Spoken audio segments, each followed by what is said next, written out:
Picture with me the scene. It's a busy Middle Eastern marketplace. People going about their weekend business, women carrying bundles of cloth, bulging packages under their arms, children's running and shrieking, happy to be out of school. Traders chatting with one another. Old men sat at tables drinking sweet tea. Bright colors everywhere, strong flavors of herbs and spices and exotic fruits fill the air, along with the dust thrown up by horses and mules. And then your gaze falls on the young man standing at the drinking fountain in the middle of the square. He's familiar to you, as he is to everyone. Of course he is. He's been there every day for months.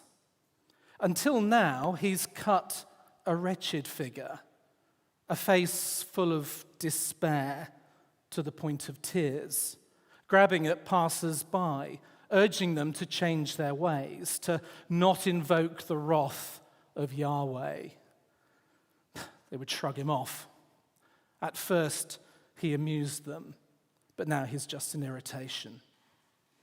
More recently, this would be alternated with cries towards the heavens, arms aloft, begging the Lord to show himself, to act justly, to act swiftly. Until now. Not today. Today, there is something different about him. Because today, he is singing. This is Habakkuk, and this is his song. Chapter 3. A prayer of Habakkuk the prophet, according to Shigionoth. O Lord, I have heard the report of you and your work. O Lord, do I fear? In the midst of the years, revive it. In the midst of the years, make it known. In wrath, remember mercy. God came from Teman, and the Holy One from Mount Paran. His splendor covered the heavens, and the earth was full of his praise. His brightness was like the light. Rays flashed from his hand, and there he veiled his power.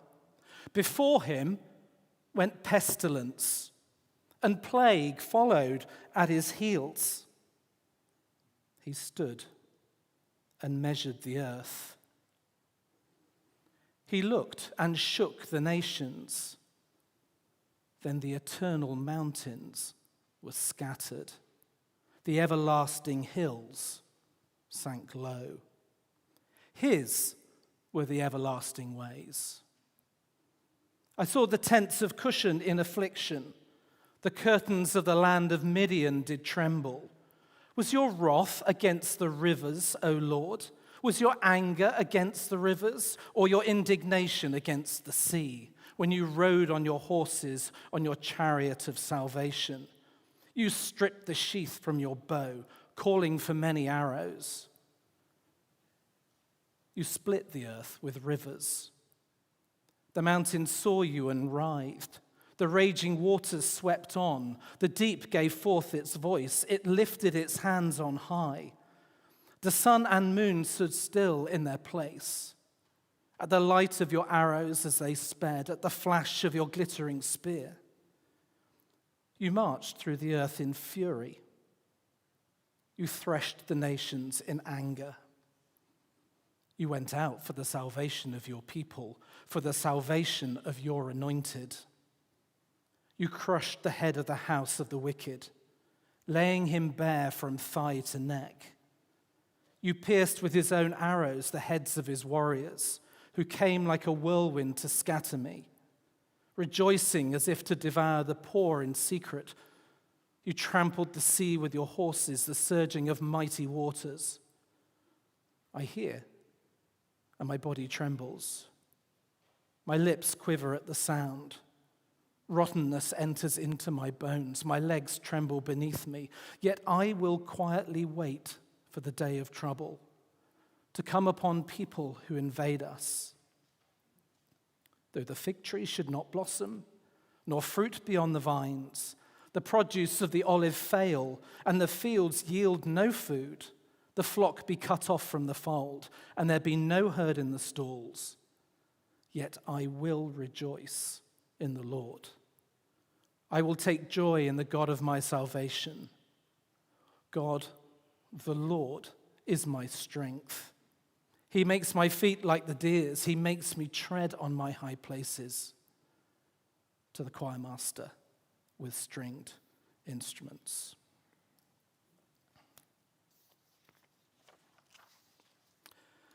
Well, over the last few years, you can't have failed to notice that we live in a messed up world.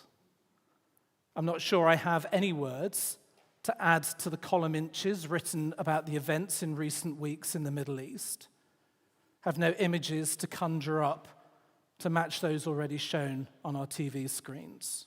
No anecdotes to share to describe the pain of those who've lost loved ones, all of which has been truly terrible. Or maybe just consider our current situation in the UK. A collapsed economy, a shrinking jobs market, even more so in the face of AI technology. Housing, food, and fuel prices spiraling. Gang violence on the streets, social injustice, the disintegration of community, a widening gap between us and the elite, manipulation by mainstream media, and above all, a wholesale disregard for God's law. Tonight, I want us to consider what true faith really looks like when the world that surrounds us seems so broken and godless. But clearly, Habakkuk is not an easy read. It doesn't offer us easy answers. Even as Christians, we might read it and wince at its directness. If you're not yet a believer here tonight, then you might be feeling that, this just confirms your worst impression of an angry, violent God, a God who rules by fear and oppression. If that's you, hopefully, you'll change your mind this evening. Because it's even more surprising to realize that this chapter that celebrates God's judgment is a song of rejoicing, albeit through the tears of current distress. In fact, you'll see at the top, the editor describes this section as a prayer according to Shigionoth. Now, we're not told who or what Shigionoth is, but it seems as though it could be a type of lament, and that seems to fit, doesn't it? A lament, a song of hope sung through tears of pain, a lament that is crying out to God with a hurting heart, while at the same time trusting in his good promises. It's rooted in what we believe. It's the cry of a believer who knows that the world is broken, but also a believer who knows that the God is powerful and that he will be faithful to his promises. And it comes at the end of a spiritual journey for Habakkuk. And as such, it offers the believer some real cause for hope, because it sets a pattern for us to follow and presents us with 4 challenges as we help us grow in our faith. And the first of those is that in testing times, faith responds in prayer. For a bit more context on what's been going on, look back with me, if you will, to chapter 1. We'll see that Habakkuk is wrestling with the apparent inactivity of God in the face of wrongdoing amongst God's people. His questions to God are straightforward. He's been waiting, but he's growing weary. So in verse 2, he asks, "How long, O Lord, must I call for help?" I expect Deuteronomy 28 would have been written large and loud on the hearts of those faithful to God living in Judah at this time. God had promised that blessings would come as a result of their obedience. But he also promised that disobedience would be met with a time of judgment. Now, we might be forgiven for thinking that Habakkuk has crossed a line. I mean, who is he to question God? But I think it's something that we've all done, isn't it? How long, O Lord? We cry out, don't we, when loved ones are sick or worse still, taken from us. When financial worries overwhelm us, when work just dominates every moment of our lives.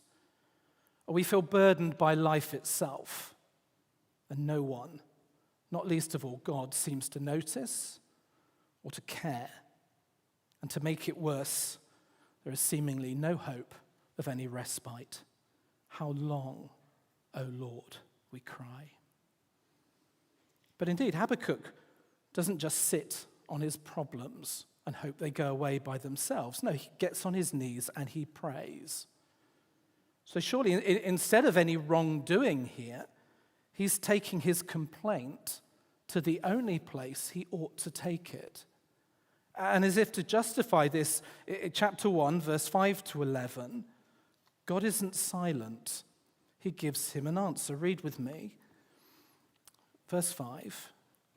Look among the nations and see, wonder and be astounded, for I am doing a work in your days that you would not believe if told.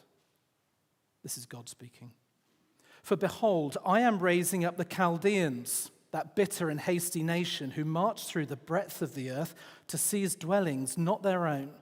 They are dreaded and fearsome. Their justice and dignity go forth from themselves.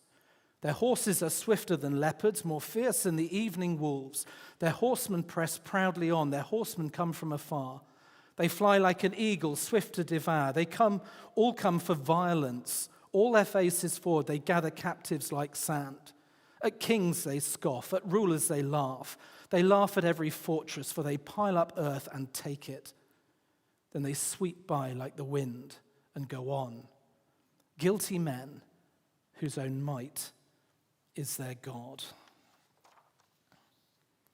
God has heard Habakkuk's prayers, and he is answering them in no uncertain terms.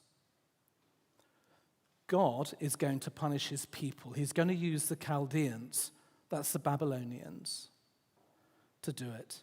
It's probably not the answer that Habakkuk was hoping for. I guess perhaps some sort of discriminating plague that picked out the bad guys would have been preferable, and it's been done before. In fact, anything but this. The Babylonians were surely more wicked than the people of Judah, though. Would God not judge them too? Asks Habakkuk. He thought God was blind to the goings-on, thought maybe God was letting things slide. But the truth is, nothing gets past God. And God is always at work. Unseen to Habakkuk, events were unfolding as a result of God's sovereign design. A terrible judgment would fall on Judah, and then ultimately on the Babylonians too. Habakkuk prayed, and God answered him. And so by the time we get into chapter 3, there's a distinct change in the attitude of Habakkuk as we see his understanding develop. His tone has changed from frustration to a fearful respect. But still he prays, verse 2, O Lord, I've heard the report of you, and your work, O Lord, do I fear. In the midst of the years, revive it. In the midst of the years, make it known. In wrath, remember mercy. He's crying out again. I know the stories from years gone by of all the things that you've done. But what you're telling me now, well, that's truly scary. But I accept the time has come for you to act again. In the midst of the years, revive it, he says. But Lord, in your anger, don't be indiscriminate in your actions. Rather, remember to be merciful to those who deserve mercy. Show everyone your goodness and loving kindness. It's also worth noting, isn't it, that a right fear of God, something so many of us have lost, is not a bad thing, especially when it pushes us to our knees in prayer. Habakkuk displays this respect to God's power. It's not a plea to God to change his mind, to not bring judgment. It's not a request to God to break his promises. In fact, the opposite. He wants God to act. He wants God to reveal himself through his glorious, renowned power. He knows the might of God's arm, and that leaves him rightly nervous. It takes faith to pray when you're in pain. So often, our anger leads us to take situations into our own hands. The problem's so big that prayer doesn't seem enough. In fact, it can seem like we're doing nothing at all. But silence is not the answer. Jonah in the belly of the whale, Job amidst all his struggles, Christ in the Garden of Gethsemane, take this cup away from me. But at the same time, being ready to accept God's response, however tough it may be, is a sign of spiritual maturity. Contrast the example of Peter after his arrest as he denies Christ to avoid punishment, with that of Christ himself, who remained silent before his accusers, ready to receive whatever is given him. Praying for God to act is a good thing. Being prepared to accept his actions in whatever form they take is a hard thing, and it requires a mature faith. I guess instinctively we're probably closer to Peter than we are to Christ. Secondly, in testing times, faith remembers God's redemptive acts. Now, I'm not a massive fan of Marvel movies, but from what I've seen of them and the other battle scenes from epic movies as Lord of the Rings, etc., they hardly touch the surface of the scenes of violence we read in chapter 3, as Habakkuk envisions the destruction that God is going to bring to the lands. Verse 4, rays flash from his hands. Verse 5, before him went pestilence, plague follows at his heels. Verse 6, he looked and shook the nations, then the eternal mountains were scattered, the everlasting hills sank low. Verse 9, you split the earth with rivers. Verse 10, the mountains saw you and writhed. Verse 11, the sun and moon stood still. And then God's enemies are destroyed in verses 12 to 15. Verse 12, you marched through the earth in fury. You threshed the nations. Verse 13, you crushed the head of the house of the wicked. Verse 14, you pierced with his own arrows the heads of his warriors. Well, the shops might already be selling us mince pies and a winterval without God. But as we read this, you might be asking, where's the baby Jesus from the manger? Gentle Jesus, meek and mild. Where's fairy tale Jesus? Where's the tinsel and the turkey? Not here in Habakkuk. Instead, we see that God's power to bring justice is overwhelming and unstoppable. For anyone to doubt that he is able to deal with the troubles of this world would be foolishness. Mountains writhe on seeing him. Consider that. His strength to crush his enemies is undeniable and without equal. God provides strong justice. There is no room for the velvet glove of liberal politics here. No room for shorter sentences, asbos, and more home comforts for the guilty. But rather than feeling outrage at this. We should instead be encouraged by the Creator's presence and power. Through these quite literally earth-moving actions, we see time and again that the Creator God, who made the land and made the sea, has physically rescued his people by the very same means. But even more so, we're reminded of the spiritual redemption gained through them.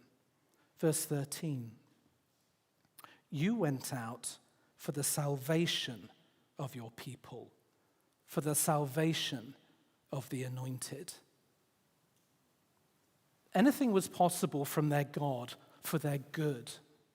The purpose of his violent interventions was always, in the end, to redeem his people. And it is, of course, eternal rescue, not mere physical death, that ultimately concerns God. Nonetheless, his physical victories for Israel are a necessary background that help us understand the certainty of the final cosmic defeat of evil. Why did God become human? So that the greatest single act of violence could be carried out by evil men against him. It was God who entered this dark world in the person of Jesus Christ. It was God who suffered and died, not only with us, but for us. Through his own suffering, he can offer us both redemption and relationship.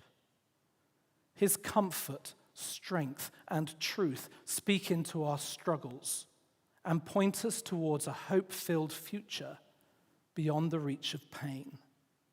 His kingdom will be established, and believers will be raised with him in glory. Sin, death, and the devil will be defeated. In testing times, faith responds in prayer. Faith remembers God's redemptive acts. Thirdly, faith rests in God's sovereign timetable. Look at verse 16 and 17.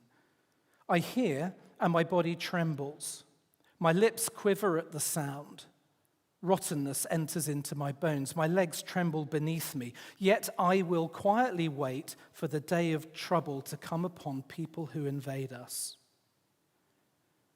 Increasingly, we live in a world that expects, demands instant results.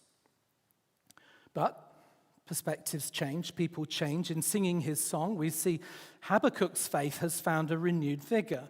His concluding lines show us a person who has begun to live by faith. He's growing in the grace and the knowledge of God, as well as growing in understanding of God's revelation, of his way of working in the world. Waiting is not something that comes naturally to us. In fact, if you're anything like me, you'll hate being left to wait because it feels like we're not doing anything. That's so often the point, isn't it, with God? You're not doing anything. You're not meant to be doing anything because nothing you can do even comes close to making a difference. You're not doing anything because God is. To wait upon the Lord means to place your hope in him, to trust that God is the one who can deliver. It's not just an intellectual belief. No, your entire confidence rests on him. We wait upon the Lord and trust in his sovereign timetable, as Habakkuk did, because he is God and we are not, even though waiting puts us in an uncomfortable place. Over time, we'll come to realize that many of God's lessons to our hearts come slowly. Often this only happens at the point when we're broken and ready for him to lead us. Waiting can be a painful time, but it's not a waste of time. Finally, in testing times, faith rejoices in God's saving power. Verse 18, yet I will rejoice in the Lord. I will take joy in the God of my salvation. God the Lord is my strength. He makes my feet like the deer's. He makes me tread on my high places. I'm sure you're familiar with the antics of the alpine ibex. It's an amazing goat-like creature. It seems to be able to climb sheer cliffs without stumbling or any sense of danger despite their precarious situation. Worth a Google. Well, this is the image that Habakkuk wants to share with us as his oracle comes to a close. Just consider his journey of faith at the start, weighed down by the burden of disillusionment, fear, helplessness, as he cries out to a God who seems to have deserted him. And then an answer from God that promises justice, that leads to a realization that it's through these redemptive acts that we can be sure of who God is, be sure of his power to deliver his people. And then finally, we witness this confidence that Habakkuk has, that God will fulfill his promises in his own perfect time.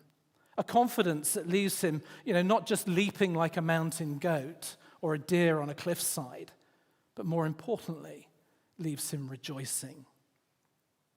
Yes, hardship and suffering await him, as it does the believer. But he knows that God is good and deserving of praise, that God is the true source of hope and joy in this world, no matter how bad life seems. The enslaved Israelites were delivered through the Red Sea when God parted the waters for them to cross. Moses celebrated in song. The unmarried Virgin Mary was visited by the Lord and became pregnant. By faith, she trusted that her child would be the Messiah. Mary, too, rejoiced in song.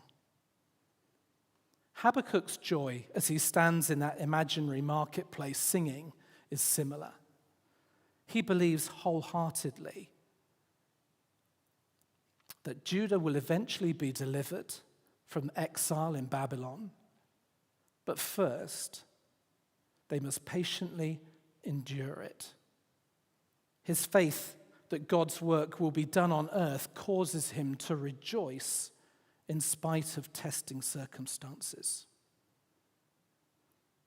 But it's not just the content of the message that Habakkuk receives, or even the promise of the Babylonian demise that brings him joy.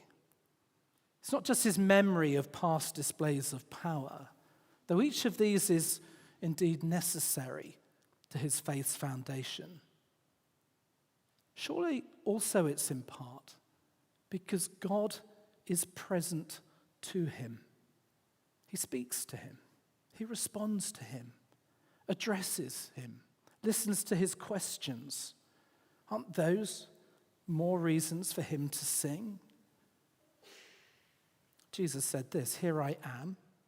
I stand at the door and knock. If anyone hears my voice, opens the door, I will come in and eat."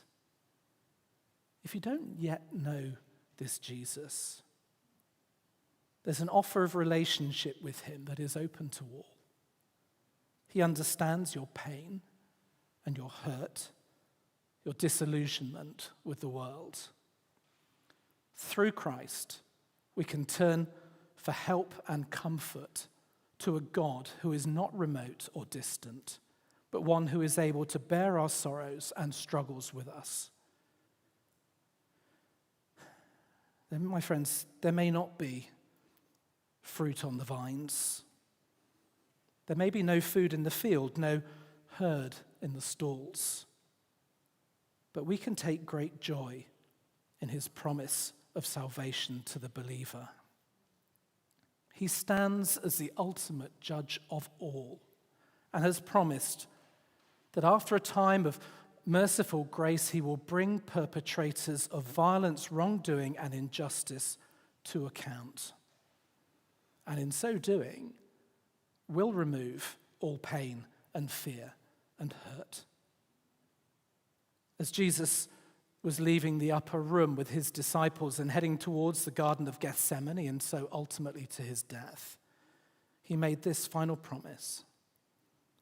Truly, truly, I say to you, you will weep and lament, but the world will rejoice. You will be sorrowful, but one day your sorrow will turn into joy. And so I hope that you too will one day rejoice. Let me pray.